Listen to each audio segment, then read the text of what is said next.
Headlines brought to you by Chitale बंधू।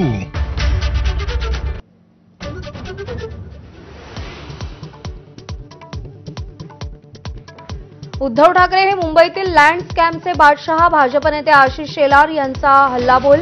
राज आणि उद्धव ठाकरे एकत्र येण्याच्या चर्चांच्या पार्श्वभूमीवर शेलारांचे गंभीर आरोप।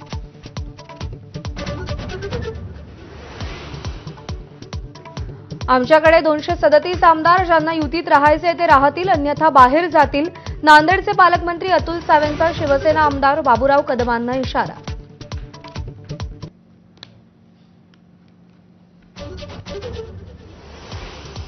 काँग्रेसचे माजी आमदार संग्राम थोपटे यांचा भाजपमध्ये प्रवेश। पक्ष सोडण्याची वेळ काँग्रेसनंच आणली। थोपटेंचा जाता जाता घणाघात।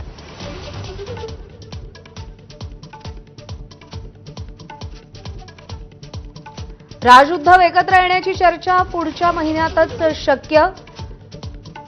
दोघेही परदेश दौऱ्यावर। राज ठाकरे 30 एप्रिलला तर उद्धव ठाकरे 4 मे रोजी मुंबईत परतणार।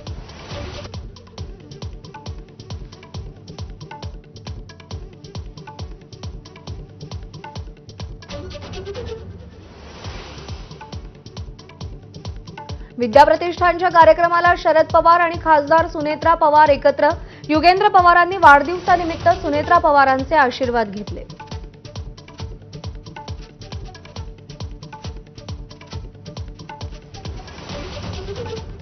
पाणी टंचाईवर मुख्यमंत्र्यांनी सर्वपक्षीय बैठक बोलवावी, खासदार सुप्रिया सुळेंची मागणी।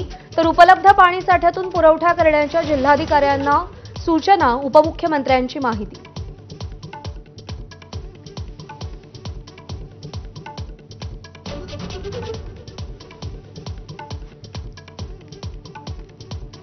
मुंबईतल्या मंदिर पाडकामाविरोधात पुण्यामध्ये जैन समाजाचा आक्रोश।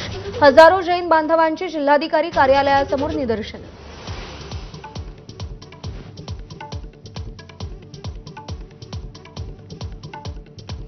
विरोधानंतर शिक्षण विभाग सक्तीच्या निर्णयावर फेरविचार करत असल्याची सूत्रांची माहिती। आजच्या मंत्रिमंडळ बैठकीत चर्चा होण्याची शक्यता।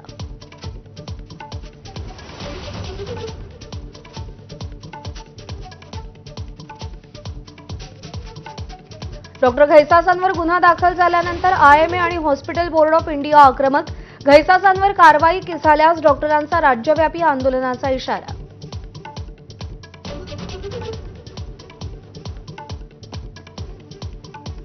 बीडमधील हॉटेल मालक महादेव गायकवाड हत्या प्रकरणी 3 आरोपींना आळंदीमधून अटक।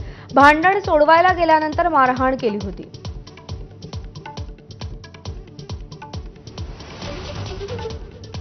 कोल्हापुरात कणेरी फाट्याजवळ धावत्या टेम्पोमधील सळ्या थेट कारमध्ये घुसल्या।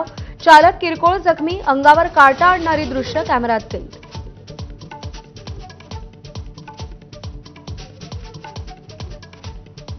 वक्फ कायद्याविरोधात मुस्लिमांचा दिल्लीत एल्गार। तालकटोरा स्टेडियमवर निदर्शनं। ऑल इंडिया पर्सनल लॉ बोर्डाकडून वक्फ बचाव परिषद।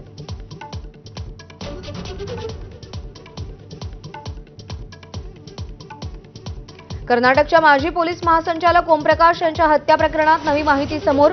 ओमप्रकाशच कुटुंबियांना धमक्या देत होते। मारेकरी पत्नी पल्लवीचा पोलिसांना जबाब।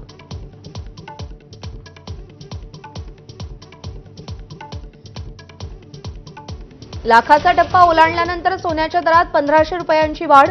जीएसटीसह सोन्याचा प्रतितोळा दर 1,02,000